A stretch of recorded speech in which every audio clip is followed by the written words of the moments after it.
네, 아멘. 오늘 함께 말씀을 생각하는 시간을 가지겠습니다. 오늘 본문은 마태복음 8장에서 9장이고요.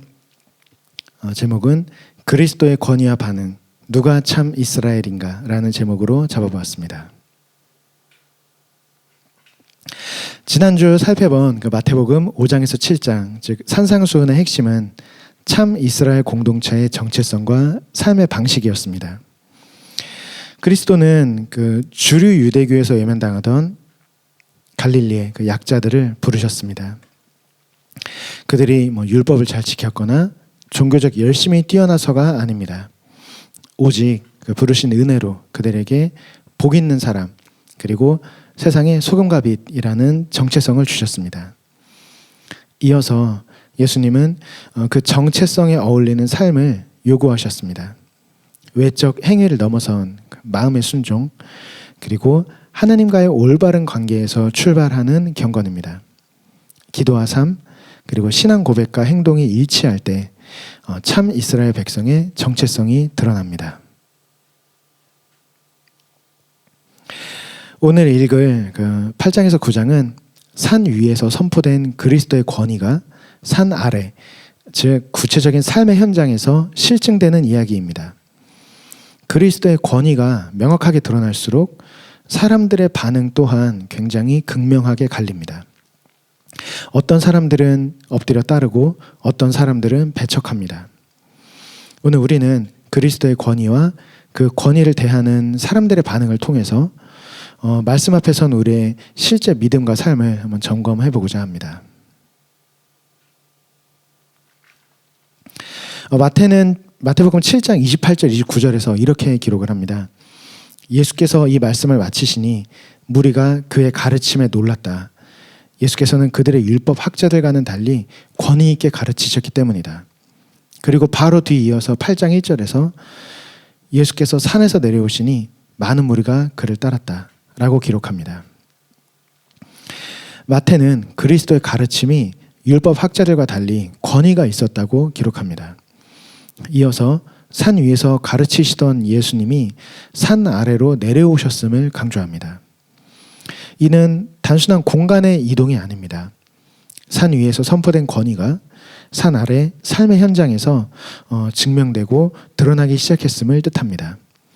마태복음 8장에서 9장이 보여주는 그리스도의 권위는 탁월한 가르침에 머무르지 않고 삶의 가장 낮은 자리에 함께 하심으로 확증됩니다.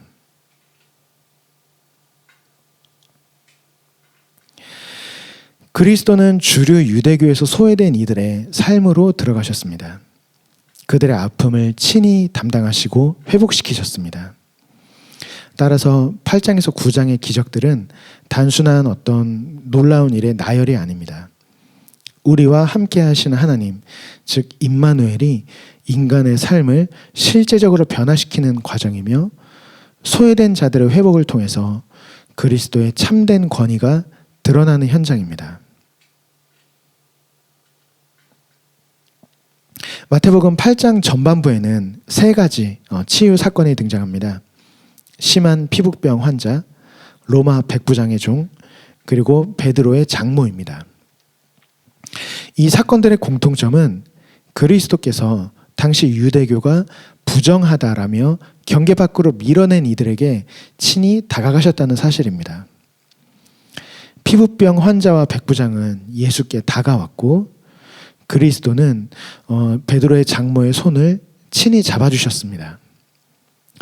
유대교 정결 규정은 그들과의 접촉을 금하며 멀리했지만 그리스도는 사람을 갈라놓는 경계선에 머물지 않고 그들에게 임마누엘, 즉 하나님이 함께 하시는 그 사건으로 함께 하셨습니다.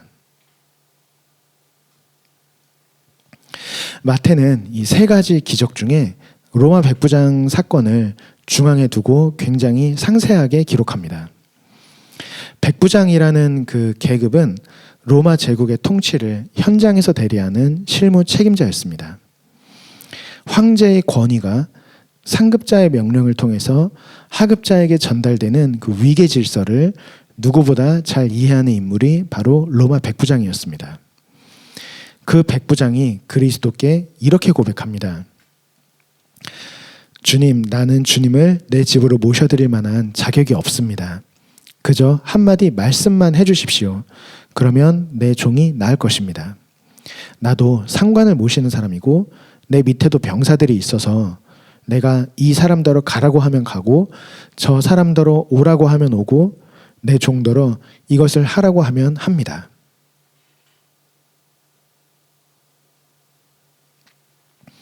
백부장은 그리스도의 권위가 인간을 억누르는 질병보다 위에 있음을 알아챘습니다.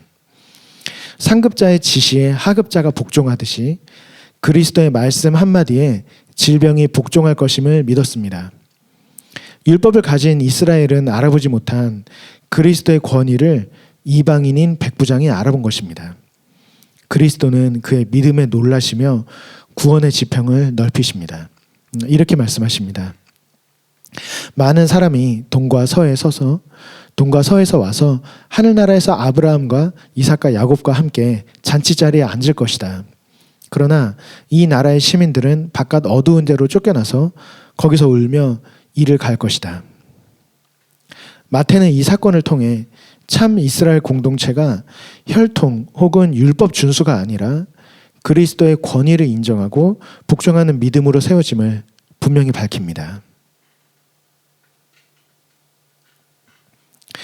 이어서 마태는 그리스도의 치유 사역을 이사야 53장 4절의 성취로 결론지어서 밝힙니다.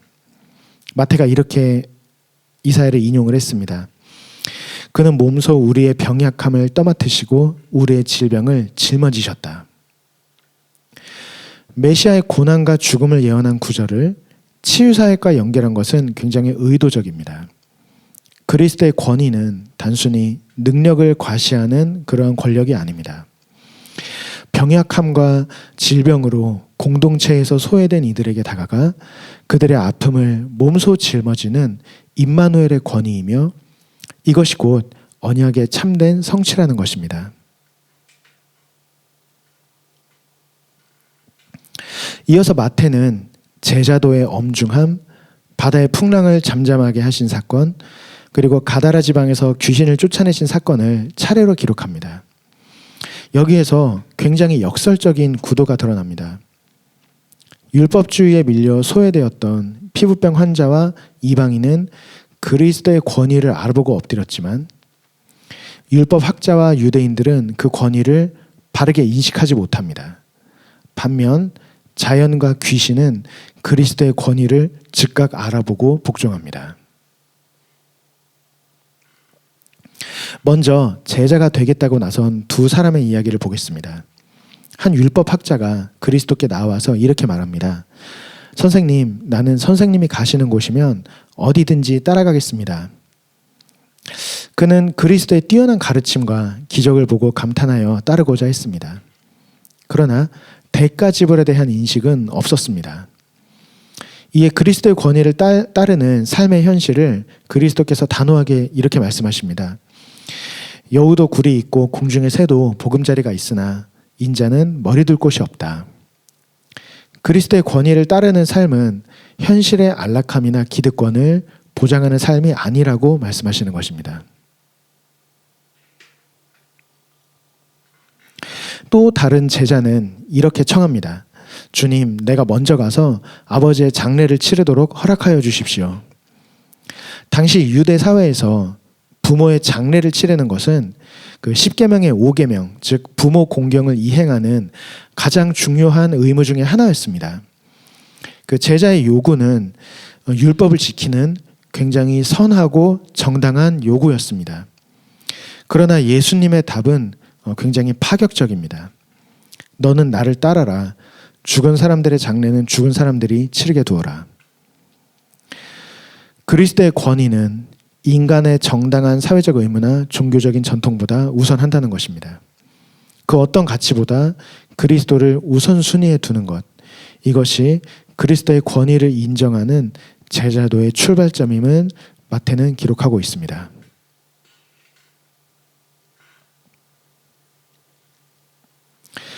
제자들 역시 그리스도의 권위를 온전히 알아보지 못했습니다. 배를 타고 데카폴리스의 그 가다라 지역으로 이동하던 중에 거센 풍랑을 만나자 제자들은 공포에 빠졌습니다.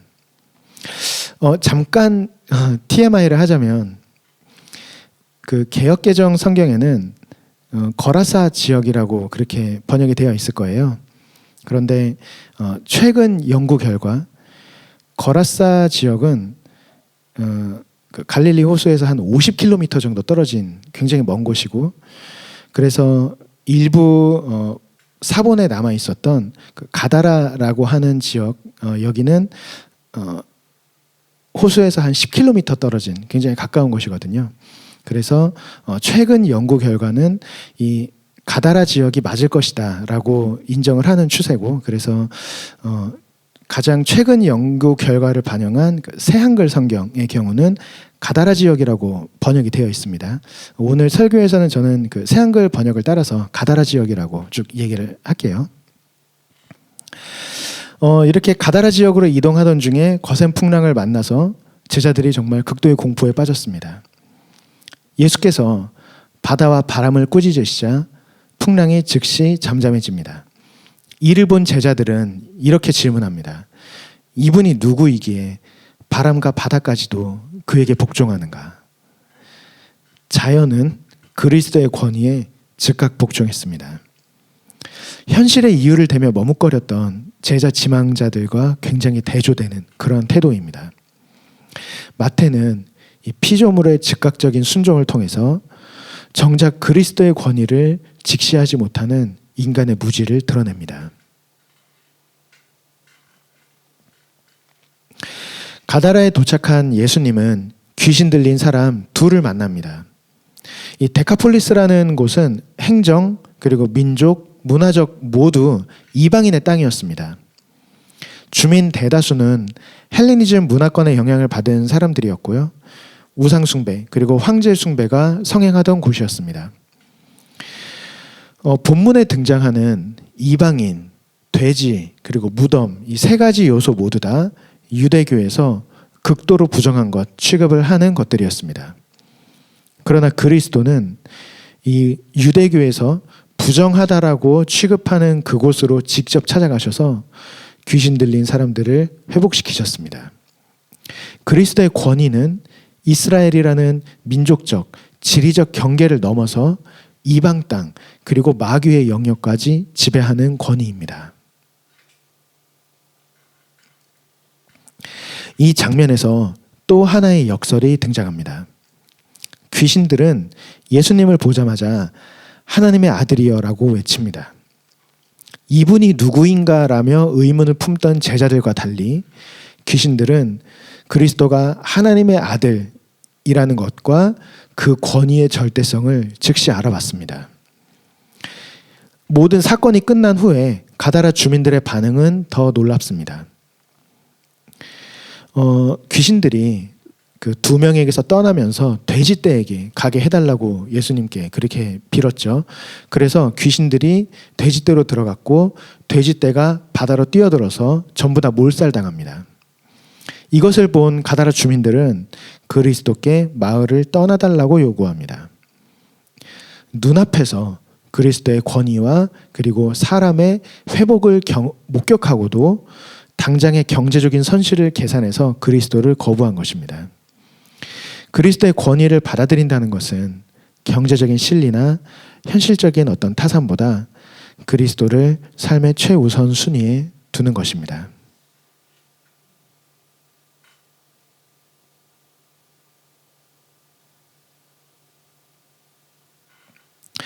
이어서 마태는 그리스도의 권위가 인간의 근본 문제인 죄를 다루며 죄인을 공동체로 회복시키는 현장을 기록합니다. 그리스도께서 마비증 환자에게 너의 죄가 용서받았다라고 말씀을 하시자 율법학자들은 이것을 신성모독으로 여깁니다. 구약의 전통에서 죄를 사하는 것은 오직 하나님의 고유 권한이었기 때문에 그들이 그렇게 생각을 한 것이죠. 예수님은 그들의 생각을 아시고 이렇게 선언하십니다. 인자가 땅에서 죄를 용서하는 권한을 가지고 있음을 너희가 알게 하겠다. 그리스도는 눈에 보이는 치유를 통해서 눈에 보이지 않는 죄사함의 권세를 증명하셨습니다. 성전과 제사가 없이 죄를 사하시는 하나님의 권위가 그리스도를 통해서 이 땅에 임한 것입니다. 이 권위는 이어지는 세리 마태를 부르신 사건에서 구체적인 행동으로 드러납니다. 예수님은 세리 마태를 제자로 부르시고 세리와 그리고 죄인들과 함께 식사하십니다. 당시에 세리는 동족의 고혈을 짜내는 로마의 앞잡이로 취급받았습니다. 당시, 그러니까 1세기 당시 랍비 문헌에서도 세리는 강도나 다름없는 부정한 사람으로 낙인 찍혀 있었고 사회적 그리고 종교적으로 철저하게 소외된 인물이었습니다. 그러나 그리스도는 그들과 한 식탁에 누워서 음식을 나누셨습니다. 1세기 유대 사회에서 식탁에 누워서 음식을 나눈다는 것은 그 사람을 공동체의 동등한 일원으로 받아들인다는 행위였습니다. 바리새파 사람들이 어떻게 죄인들과 함께 식사하느냐며 항의하자 그리스도는 이렇게 답하십니다. 건강한 사람에게는 의사가 필요하지 않으나 병든 사람에게는 필요하다. 나는 의인을 부르러 온 것이 아니라 죄인을 부르러 왔다. 바리새파는 배척과 격리의 규정으로 자신들의 거룩을 지키려고 했지만 그리스도는 자비와 품음으로 죄인을 회복시키셨습니다. 그리스도는 하나님 고유의 자비를 몸소 실천하심으로 소외된 죄인들을 참 이스라엘 공동체의 일원으로 불러 모으셨습니다. 그리스도께서 죄인들과 식탁 교제를 나누시자 이번에는 세례 요한의 제자들이 찾아와서 이렇게 질문합니다. 우리와 바리새파 사람들은 자주 금식하는데 왜 당신의 제자들은 금식을 하지 않습니까? 당시에 경건한 유대인들은 전통에 따라서 월요일, 목요일 이렇게 일주일에 2번 금식했습니다. 기존 전통을 충실히 따르던 이들에게 죄인들과 어울려 먹고 마시는 그리스도의 행보는 경건을 저버리는 그러한 행동으로 비춰졌습니다. 그리스도는 이에 대해서 혼인잔치와 새 포도주 비유로 대답하십니다. 혼인잔치의 손님들이 자기들과 함께 있는 동안에 슬퍼할 수 있느냐? 새 포도주를 헌 가죽 부대에 담는 사람은 없다. 새 포도주는 새 가죽 부대에 담아야 둘 다 보존된다. 신랑이 함께 있는 혼인잔치 자리에 금식은 어울리지 않습니다. 메시아이신 그리스도의 임재는 슬픔과 참회의 금식이 아닌 새로운 기쁨의 시대가 열렸음을 뜻하는 것입니다. 그리스도의 권위는 율법주의와 세분화된 유대교 전통이라는 헌 부대에 갇히지 않고 구원의 새 시대를 여는 파격적이고 또 절대적인 권위라는 것을 마태는 말해주고 있는 것입니다. 마태는 율법과 전통을 뛰어넘는 그리스도의 권위가 죽음과 부정을 몰아내고 생명을 회복시키는 창조의 권위임을 밝힙니다. 이어지는 이야기에서 죽음과 부정의 지배 아래 놓인 두 여성이 등장합니다. 이미 숨을 거둔 회당장의 딸과 12년 동안 혈루증을 앓으며 생명을 잃어가던 여인입니다. 유대 정결법상 시체와 피를 흘리는 여인은 둘 다 극도로 부정한 존재입니다. 이들과 접촉하는 사람 역시 정결을 잃고 부정해집니다. 그러나 그 피를 흘리는 여인은 위험을 무릅쓰고 예수의 옷에 손을 댑니다. 그리스도 또한 죽은 소녀의 집으로 들어가서 친히 손을 잡아주십니다. 율법의 정결 규정이 깨어지는 순간인 것입니다. 부정함이 그리스도께 전염된 것이 아니라 그리스도에게서 나온 생명의 권능이 부정을 덮고 죽음을 몰아냈습니다. 혈루증 여인은 즉시 구원을 얻었고 죽었던 소녀는 일어나서 생명을 되찾았습니다. 마태는 이 사건을 통해서 그리스도의 권위가 단순히 질병을 고쳐주는 수준에 머물지 않음을 보여줍니다. 그리스도의 권위는 부정이 지배하는 세상을 다스리고 죽은 자에게 생명을 다시 부여해주는 창조적인 권위입니다.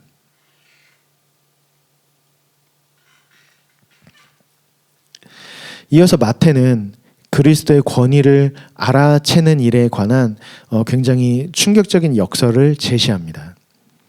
두 명의 시각장애인이 그리스도의 뒤를 따르며 이렇게 소리칩니다. 다윗의 자손이여 우리를 불쌍히 여겨주십시오. 그들의 호소를 듣고 그리스도는 그들의 눈을 열어주셨습니다. 이어서 귀신 들려서 말 못하는 사람이 그리스도께 나오자 귀신이 쫓겨나가고 말문이 터졌습니다. 그러나 이 현장을 목격한 바리새파 사람들은 이렇게 비난합니다. 그는 귀신의 두목계의 힘을 빌려서 귀신을 쫓아낸다.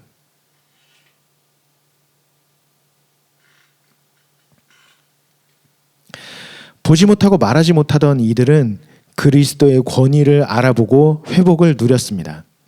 반면 멀쩡한 눈과 입을 가지고 율법을 가르치던 종교 지도자들은 그리스도의 권위를 거부하며 예수를 귀신의 두목이라고 모욕합니다. 마태는 이 사건을 통해서 이렇게 묻습니다. 과연 누가 진짜 소경인가?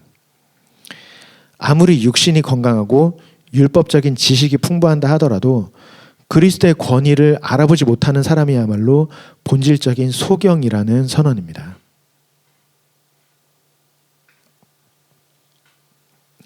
바리새파 사람들의 그 왜곡된 반응 앞에서 그리스도는 무리들을 바라보셨습니다. 그리스도 자신의 권위를 알아보지도 인정하지도 않는 종교 지도자들 아래에 있던 백성들은 그리스도께 목자 없는 양과 같이 보였습니다. 그리스도는 무리를 향해서 창자가 끊어지는 아픔을 느끼셨습니다.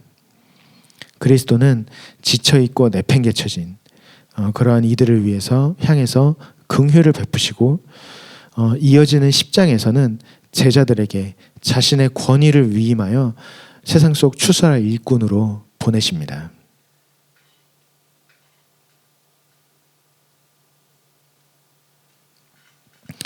마태복음 8장에서 9장은 산 위에서 선포된 가르침이 산 아래 삶의 현장에서 어떻게 실증되는지 보여줍니다. 그리스도의 권위는 유대교의 정결 규정을 뛰어넘고 자연과 귀신을 복종시키며 죄를 사하여 죄인을 참 이스라엘 공동체로 부르시는 그러한 권위입니다. 전통과 율법의 한계를 넘어서 죽음과 부정을 몰아내는 창조적인 권위입니다. 이 권위가 명확하게 드러날수록 사람들의 반응은 나뉘어졌습니다. 유대 사회의 경계선 밖에 있던 병자, 이방인, 세리들은 예수께 다가왔고 구원을 누렸습니다. 반면 율법을 가르치던 종교 지도자들은 그리스도를 거부하고 그리스도를 귀신들의 두목이라고 모욕했습니다. 마태는 이 이야기들을 통해서 참 이스라엘 공동체의 기준을 새로 정의해 줍니다.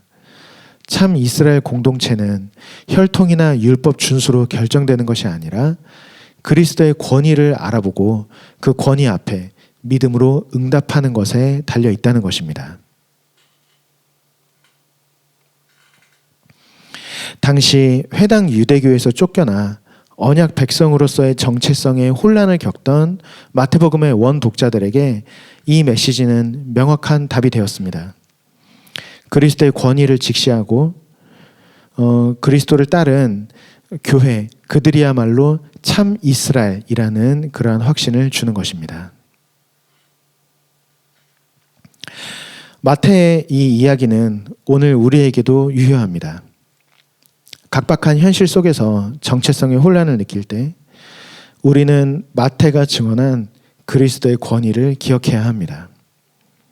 세상의 기준에서 소외된 우리에게 먼저 찾아오셔서 생명을 회복시키신 그 권위를 의지할 때 우리는 현실에 휩쓸리지 않고 하나님 나라 백성, 참 이스라엘 공동체의 정체성을 신실하게 지켜낼 수 있습니다. 이번 주에 마태복음 8장에서 9장을 한 번 더 읽어보시면서 우리를 참 이스라엘로 부르시고 우리를 회복시켜 주신 그 그리스도의 권위를 정말 깊게 생각하는 그러한 시간을 가졌으면 합니다. 우리 말씀을 생각하면서 찬양하고 또 기도하겠습니다.